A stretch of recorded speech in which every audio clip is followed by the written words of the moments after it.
لا حول ولا قوة إلا بالله العلي العظيم أعوذ بالله من الشيطان الرجيم بسم الله الرحمن الرحيم الحمد لله الذي جعل الحمد مفتاحا لذكره وسببا للمزيد من فضله ودليلا على آلائه وعظمته ثم الصلاة والسلام والتحية والإكرام على النبي المكي المدني القرشي الحاشمي الذي سمي في السماء بأحمد وفي الأرض بأبي القاسم محمد وعلى آله الطيبين الطاهرين المعصومين سيما بقية الله في الأرضين روحي وأرواح العالمين لتراب مقدمه الفداء ولعنة الدائمة على أعدائهم أجمعين من لحظتنا هذا إلى لقاء يوم الدين أما بعد فقد قال الله تبارك وتعالى في كتابه المبين وقوله الحق بسم الله الرحمن الرحيم من عمل صالحا من ذكر أو أنثى وهو مؤمن فلنحيينه حياة طيبة ولنجزينهم أجرهم بأحسن ما كانوا يعملون صلوات پڑھے محمد وآل محمد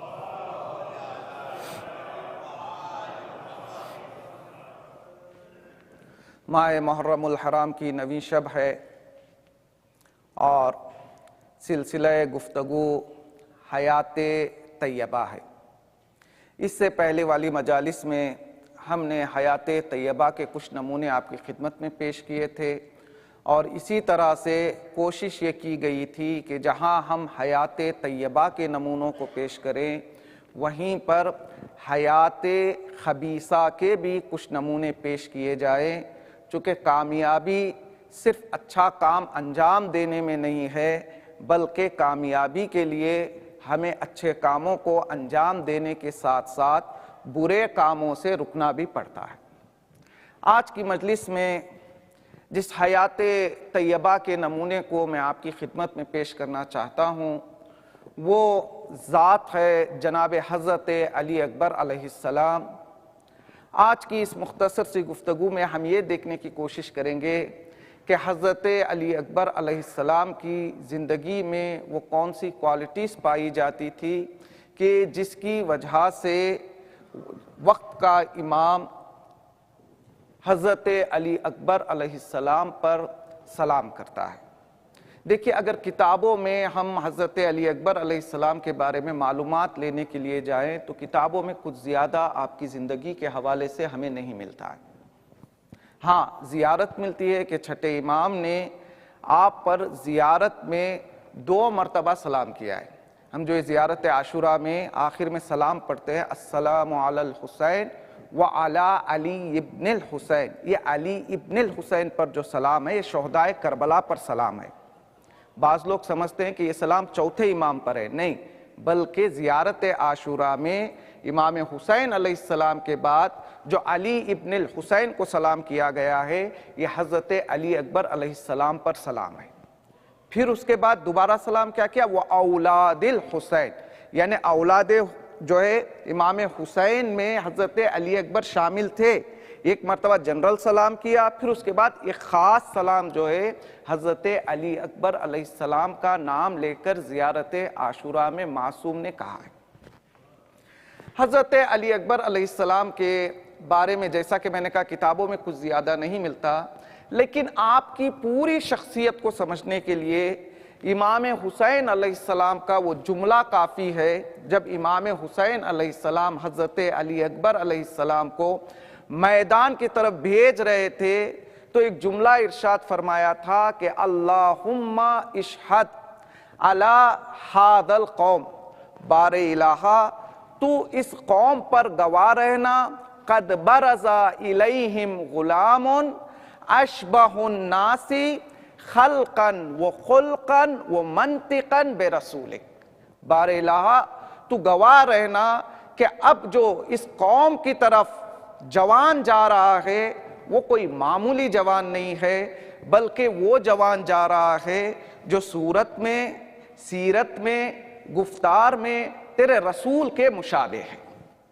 یعنی حضرت علی اکبر علیہ السلام کی ذات کو امام حسین علیہ السلام نے ایک جملے میں ڈسکرائب کیا ہے کہ علی اکبر وہ ہیں کہ جن کا چہرہ رسول کے چہرے جیسا ہے،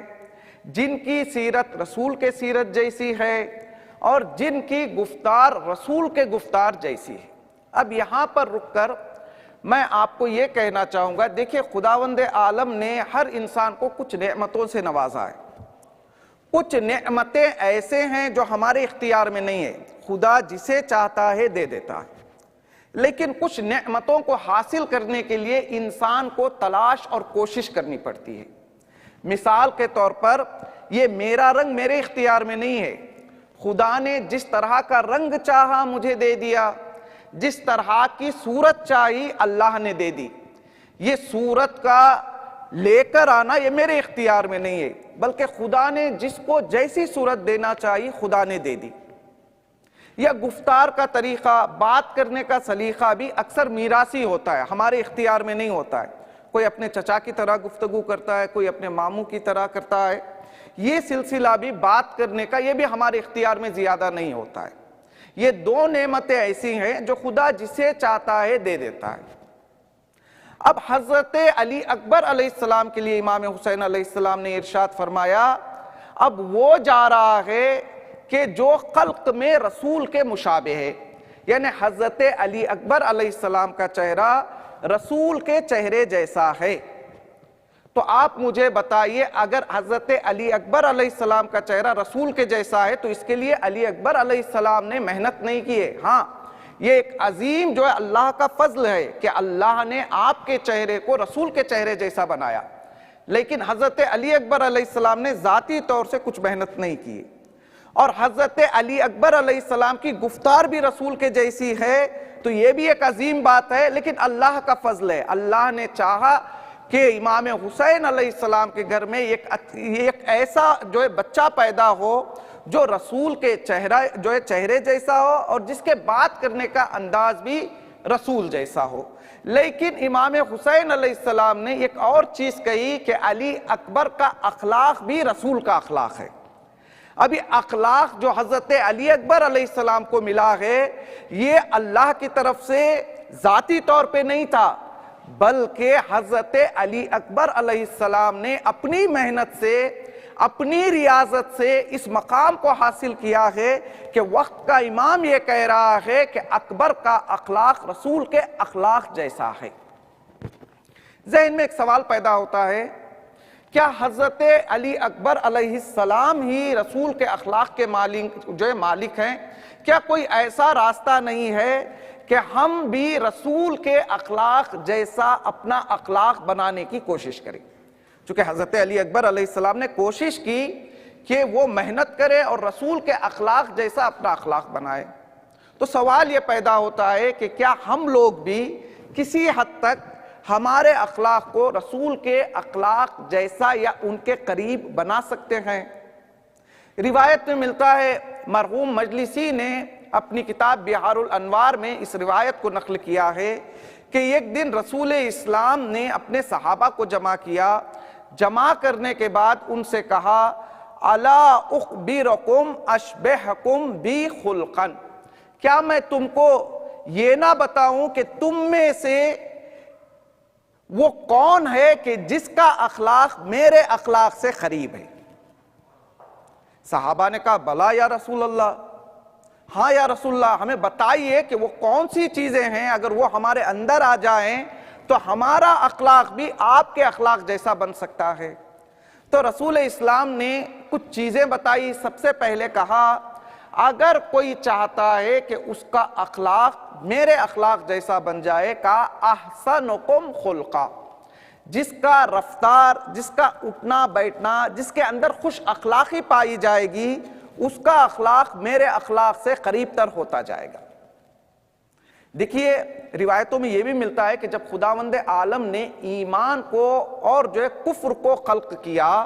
تو ایمان نے کہا کہ بار الہ تو نے مجھے خلق کیا ہے لیکن میری طاقت کے لیے مجھے کچھ عطا کر، اور دوسری طرف کفر نے بھی کہا مجھے بھی تو نے خلق کیا ہے تو میری طاقت کے لیے بھی کچھ چیزیں دے۔ تو روایتوں میں یہ تحریر ہے کہ اللہ نے کہا کہ میں ایمان کو بھی 2 چیزیں دیتا ہوں اور کفر کو بھی 2 چیزیں دیتا ہوں، ایمان کو بھی 2 پر میں دیتا ہوں اور کفر کو بھی 2 پر دیتا ہوں۔ ایمان کو جو چیزیں اللہ نے دی ہیں، سب سے پہلے کہا میں تجھے پہلا پر یہ عطا کروں گا، وہ ہوگا خوش اخلاقی، اور دوسرا پر ہوگا سخاوت، اور کفر سے کہا میں بھی تجھے 2 پر دے رہا ہوں، پہلا پر ہوگا تیرا بد اخلاقی اور دوسرا پر ہوگا بخیلی۔ لہٰذا رسول اسلام نے کہا اگر کوئی چاہتا ہے کہ اس کا اخلاق میرے اخلاق جیسا بن جائے تو اسے چاہیے کہ وہ اپنی زندگی میں خوش اخلاقی کو اختیار کرے۔ یہاں تک تاریخ میں ملتا ہے کہ رسول اسلام کے زمانے میں ایک مجرم تھا، اب اسے اعدام، پھانسی کی سزا ہوئی، لوگ اسے جمع کر کے لے آئے، ابھی اسے پھانسی دینے ہی والے تھے کہ جبرائیل امین نازل ہوتے ہیں اور رسول اسلام سے کہتے ہیں یا رسول خدا اللہ چاہتا ہے کہ آپ اس مجرم کو معاف کر دیں۔ رسول اسلام نے پوچھا کیوں اللہ چاہتا ہے؟ تو جبرائیل نے کہا اللہ کو اس کی ایک عادت بہت ہی زیادہ پسند ہے کہ یہ خوش اخلاق ہے، جب لوگوں سے بات کرتا ہے تو مسکرا کر بات کرتا ہے۔ تو دیکھا آپ نے چونکہ یہ شخص مسلمان نہیں تھا، صرف خوش اخلاقی کی وجہ سے جیسے ہی رسول اسلام اسے معاف کرتے ہیں دوبارہ یہ رسول کی خدمت پہ پہنچتا ہے اور کہتا ہے کہ یا رسول خدا میں مسلمان ہونا چاہتا ہوں۔ خوش اخلاقی بہت بڑی نعمت ہے۔ رسول اسلام نے کہا اگر تم چاہتے ہو کہ تمہارا اخلاق میرے اخلاق جیسا ہو جائے تو تمہیں چاہیے کہ تم خوش اخلاقی کو اختیار کرو، اور اس کے بہت زیادہ فوائد روایتوں میں بیان کیے گئے ہیں۔ اگر کوئی خوش اخلاق ہوتا ہے، سب سے مسکرا کے بات کرتا ہے، تو پہلا فائدہ یہ ہے کہ خداوند عالم اسے طول عمر عطا کرتا ہے، اس کی ایج کیا ہو جاتی ہے؟ بڑھ جاتی ہے، طول عمر ملتی ہے اسے۔ اور دوسرا فائدہ روایتوں میں بیان کیا گیا اگر کوئی خوش اخلاق رہتا ہے تو خداوند عالم اسے فشار قبر سے محفوظ رکھتا ہے۔ ایک شخص تھا کہ جس کا نام حسن بصری تھا، چوتھے امام کے زمانے میں، ہمیشہ کوئی بھی آ کر کوئی نیوز سناتا بجائے اس کے کہ ان کی تشویق کرتا اور انہیں آگے بڑھاتا، یہ شخص کیا کرتا تھا تھوڑا سا نیگیٹو طریقے سے بات کرتا تھا۔ اگر کوئی آ کے کہتا مجھے نعمت ملی تو بجائے اس کے کہ وہ اپنے آپ سے کہتا یا سامنے والے سے کہتا کہ خدا کا شکریہ کہ خدا نے تمہیں نعمت دی ہے، میں دعا کرتا ہوں کہ تمہاری نعمت اور اضافہ ہو جائے، بجائے اس کے کہ ایسی باتیں کہیں، وہ شخص کہتا تھا نعمت کیا ہے، سب کے پاس ہوتی ہے، کچھ لوگ ہوتے ہیں نا، یعنی ان سے تعریف برداشت نہیں ہوتی، کسی کو اچھا نہیں دیکھ سکتے۔ تو اسی حسن بصری نے کہا تھا کہ بئسن نعما الولد، سب سے خراب نعمت جو اللہ کی طرف سے ملی ہے وہ بچے ہیں۔ کسی نے پوچھا اس سے بچے کیسے خراب نعمت ہو سکتے ہیں؟ بولا دیکھو جب تک وہ بڑے نہیں ہو جاتے ہمیں ان کے پیچھے پورا ٹائم دینا پڑتا ہے، ہم بڑی مشکل سے ان کو پالتے ہیں، پھر جب ہم اس دنیا سے چلے جاتے ہیں تو یہ ہماری میراث پر بیٹھ جاتے ہیں۔ چوتھے امام کو جب کسی نے بتایا کہ حسن بصری اولاد کے بارے میں ایسے کہہ رہے ہیں تو چوتھے امام نے کہا نعمن نعما الولد، سب سے بہترین نعمت اولاد ہے۔ جب تک انسان اپنے بچوں کی پرورش کرتا ہے ثواب ملتا ہے، اگر تربیت اچھی ہوگی، اگر وہ دنیا سے چلا جاتا ہے تو ہمیشہ اپنی دعاؤں میں اپنے والدین کو یاد رکھتا ہے۔ دیکھا یہ ایک آدمی بد اخلاقی سے سوچ رہا ہے، اس کے جواب میں چوتھے امام علیہ السلام خوش اخلاقی بتا رہے ہیں۔ لہٰذا رسول اسلام نے کہا سب سے پہلی چیز اگر چاہتے ہو کہ تمہارا اخلاق میرے اخلاق جیسا بن جائے تو تمہیں چاہیے کہ اپنی زندگی میں خوش اخلاقی کو اختیار کرو۔ پھر اس کے بعد رسول اسلام نے کہا دوسری چیز جس کی وجہ سے تمہارا اخلاق میرے اخلاق جیسا بن سکتا ہے، رسول اسلام نے کہا اعظمکم حلما، جو تم میں سے سب سے زیادہ حلیم ہوگا، سب سے زیادہ صبر جس کے اندر ہوگا، اس کا اخلاق میرے سے زیادہ قریب ہوگا۔ دیکھیں ایک سوال پیدا ہوتا ہے کہ حلیم کہتے کسے ہیں؟ انسان کی چار حالتیں ہو سکتی ہیں۔ کچھ انسان ایسے ہوتے ہیں جو غصہ بھی جلدی ہو جاتے ہیں، راضی بھی جلدی ہو جاتے ہیں، لیکن کچھ انسان ایسے ہوتے ہیں جو غصہ تو جلدی ہو جاتے ہیں لیکن انہیں منانے کے لیے جاؤ تو راضی بڑے دیر سے ہوتے، سالوں لگ جاتے۔ کچھ لوگ ایسے ہوتے ہیں جو غصہ دیر سے کرتے ہیں، راضی بھی دیر سے ہوتے، انہیں غصہ جلدی نہیں آتا، اگر غصہ آ گیا تو وہ راضی بھی کافی دیر سے ہوتے۔ لیکن چوتھی قسم لوگوں کی ایسی ہے کہ جو دیر سے ناراض ہوتے، غصہ دیر سے ہوتے، لیکن جب معاف کرنے کی بات آتی ہے تو بہت جلدی معاف کر دیتے۔ جو انسان دیر سے غصہ کرے، جلدی معاف کر دے، ایسے انسان کو حلیم کہا جاتا ہے۔ اور حلیم ایک ایسی صفت ہے، خود خداوند عالم نے جناب ابراہیم کے لیے یہ لقب جو ہے یوز کیا، کہا کہ انہو حلیم اواب، حضرت ابراہیم علیہ السلام حلیم تھے، یا خدا خود اپنے لیے جو ہے کہتا ہے کہ میں حلیم ہوں۔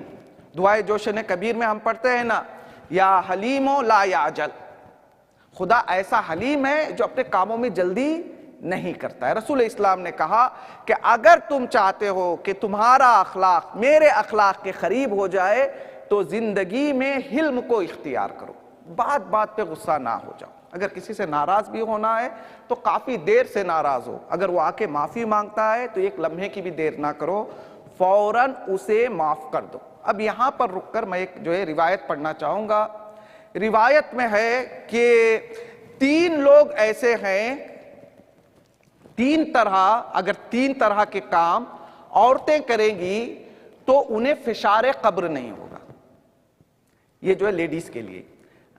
اگر 3 طرح کے کام وہ کریں گے، 3 کاموں میں وہ سپورٹ کریں گے تو ان پر فشار جو ہے قبر نہیں ہوگا، اور دوسری چیز انہیں یہ ملے گی کہ قیامت کے دن حضرت زہرا سلام اللہ علیہا کے ساتھ رہنے کا موقع ملے گا۔ وہ 3 کام کون سے ہیں؟ کہا امرأۃن تصبر علی سوء خلق زوجہا، اگر عورت اپنے مرد کی بد اخلاقی پر صبر کرتی ہے تو اسے فشار قبر بھی نہیں ہوگا، اور وہ انشاءاللہ حضرت زہرا سلام اللہ علیہا کے ساتھ محشور ہوگی۔ اب اس کا مطلب یہ نہیں کہ آپ لوگ سوچیں کہ عورت کو جو فشار قبر سے بچانے کے لیے میں گھر جا کے بد اخلاقی کروں گا، نہیں، یہ جو ہے خدا نخواستہ اگر کوئی مل گیا ایسا شوہر تو عورت کو تاکید کی گئی کہ اگر وہ صبر کا دامن تھامے تو اسے فشار قبر بھی نہیں ہوگا،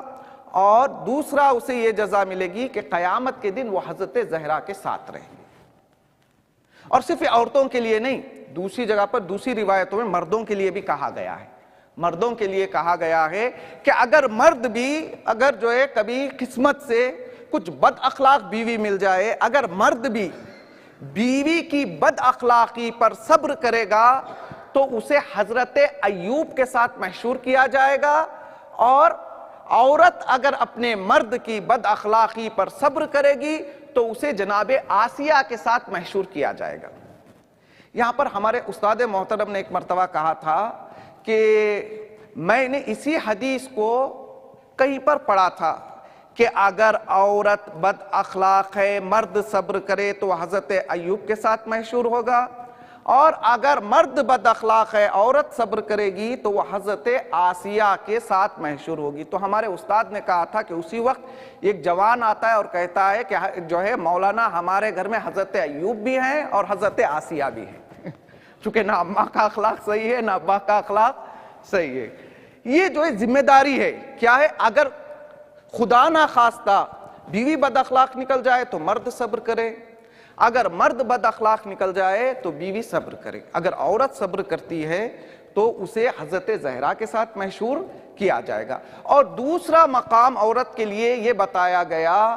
کہ اگر عورت اپنے شوہر کی غیرت کے لیے صبر کرے تو اسے فشار قبر نہیں ہوگا، اور حضرت زہرا کے ساتھ محشور کیا جائے گا۔ اب یہ غیرت کیا ہے؟ مثال کے طور پر کوئی غلط چیز نہیں ہے، لیکن بیوی کو فلاں طرح کے کپڑے پسند ہے، لیکن شوہر کو یہ پسند نہیں ہے کہ وہ یہ کپڑا پہن کر باہر جائے۔ گرچہ پہننا غلط نہیں ہے، لیکن اپنی شوہر کی اطاعت کے لیے وہ جو چیز اسے پسند ہے اگر عورت اس کو انجام نہ دے اور صبر کا دامن تھام لے تو فشار قبر بھی نہیں ہوگا، اور انشاءاللہ حضرت زہرا سلام اللہ علیہا کے ساتھ وہ محشور ہوگی۔ اور تیسرا مقام جو عورت کے لیے کہا گیا وہ یہ ہے کہ اگر عورت اپنے شوہر کے مہر کو معاف کر دے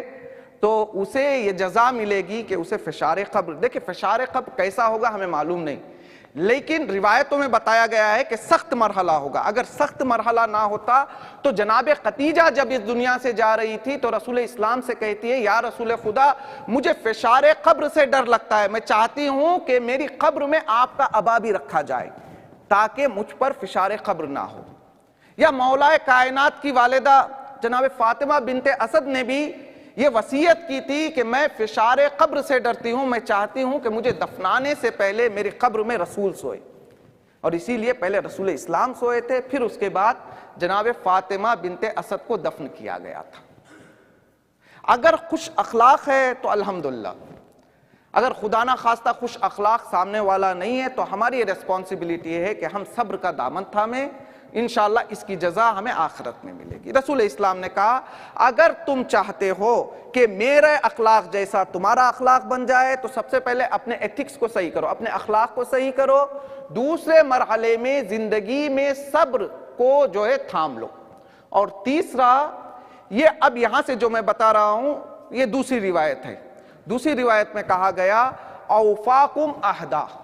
میرے اخلاق جیسا اس انسان کا اخلاق ہوگا جو وعدہ کرتا ہے تو وعدے کو نبھائے گا، وفا کرے گا۔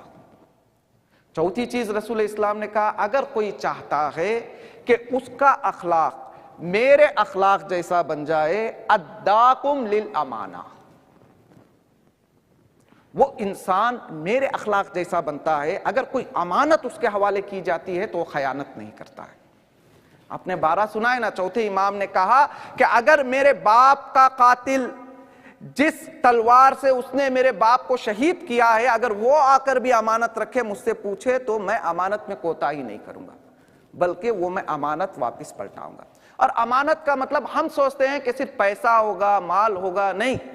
اگر کسی کا راز بھی آپ کے پاس ہے تو وہ بھی امانت ہے۔ اکثر ہم لوگ امانت سے سوچتے ہیں کہ مال کی امانت ہوتی ہے،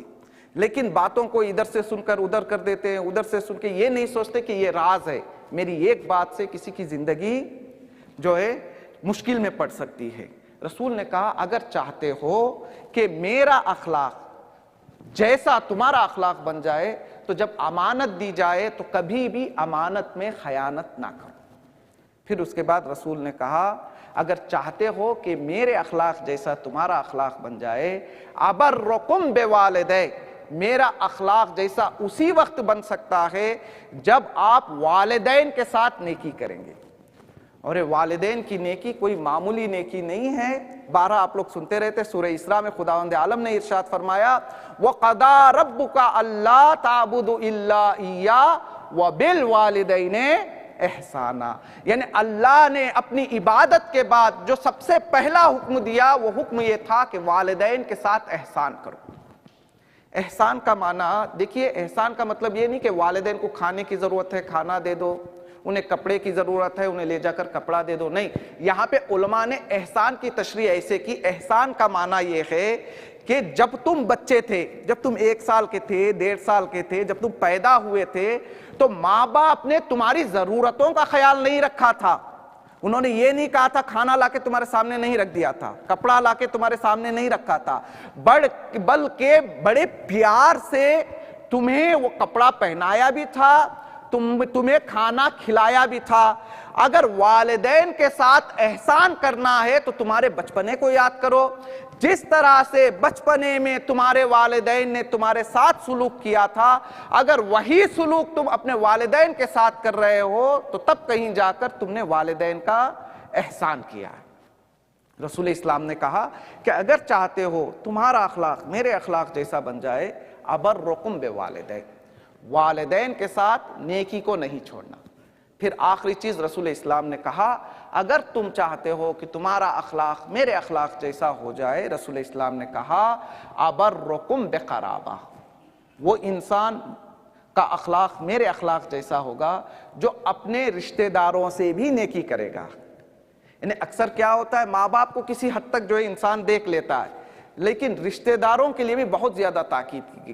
کی گئی، صلہ رحمی کی اسلام میں بہت زیادہ تاکید ہے۔ ایک عالم دین نے مثال کے ذریعے سمجھایا، کہا کہ یہ جو انسان کا خاندان ہوتا ہے پورا، وہ ایک درخت کی مانند ہوتا ہے۔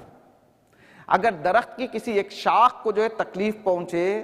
تو دوسرا درخت کا شاخ یہ نہیں کہہ سکتا کہ مجھے کوئی تکلیف نہیں پہنچی ہے، نہیں، اگر درخت کے ایک حصے کو بھی تکلیف پہنچتی ہے تو اس کا نقصان پورے درخت کو ہوتا ہے۔ لہٰذا روایتوں میں تاکید کی گئی کہ آپ اپنے رشتہ داروں کے ساتھ صلہ رحمی اختیار کرو۔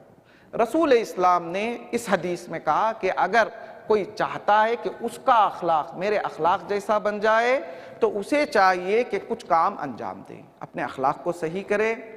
زندگی میں صبر اور حلیمیت کو وارد کرے۔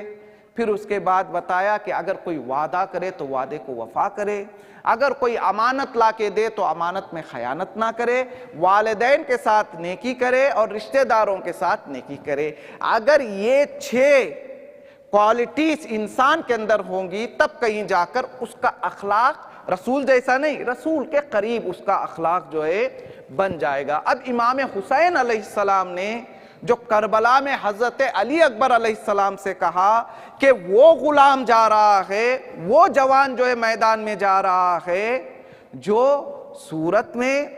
سیرت میں اور گفتار میں رسول کے مشابہ ہے، اس کا مطلب یہ ہے کہ گرچہ علی اکبر کو رسول کی صورت اللہ نے دی تھی، گرچہ علی اکبر کو رسول کی گفتار کا طریقہ دیا گیا تھا، لیکن یہ جو امام حسین کہہ رہے ہیں کہ علی اکبر کا اخلاق بھی رسول کا اخلاق ہے، یہ اللہ کی طرف سے نہیں تھا، توفیق اللہ کی طرف سے تھی، لیکن حضرت علی اکبر علیہ السلام نے اپنی زندگی میں محنت سے یہ درجہ پایا تھا کہ وقت کا امام کہہ رہا ہے کہ اکبر کا اخلاق رسول کے اخلاق جیسا ہے۔ تاریخ میں ملتا ہے